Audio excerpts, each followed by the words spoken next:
मिया के पेड़ जी कटाया मोरे बाबा अरे निबिया चिरैया के बसेर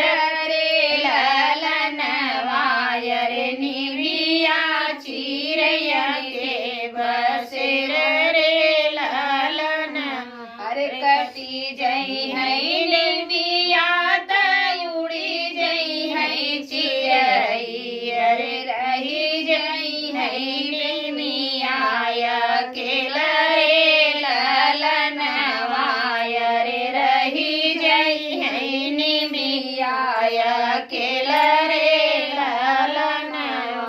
बेटी गर्भ जीनी बोला मोरे बाबा अरे बेटी पराई धन है रे ललनवा अरे बेटी पराई धन है रे ललनवा अरे चली गई है बेटी हो सुने होई बखरी अरे रही गई है माया के रे ललनवा अरे रही गई है माया के रे ललनवा इतनी भजन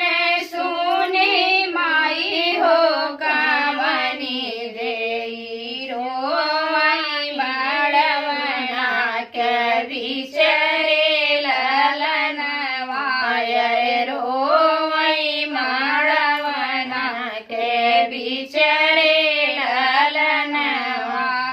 बड़े हो जातन से बेटी के हम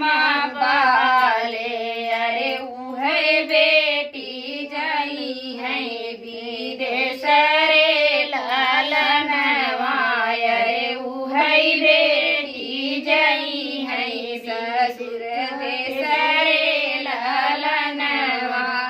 बड़े रे जतन रे बेटी तोहे हम पाले अरे उहे बेटी जाई है ससुर रे ललनवा अरे उहे बेटी जाई है ससुर रे ललनवा अरे मम्मी के फाटेला करे जवाए भैया अरे माड़ाए के यारिया से घूमे रे ललनवा अरे माड़ाए के यारी पासे घूमे रे ललनवा अरे विदा कर सासू होया पानी बेटी अरे होई गई मोरे दुलारी रे सासू अरे होई गई मोरी दुलारी रे सासू इतनी वचन सुने बीरना का मन रामायखिया भरन ढूढ़ैया सुरे ललनवा अरे अखिला भरन ढूढ़ैया सुरे ललनवा जमुने बहिया संगवा खेले और कूदे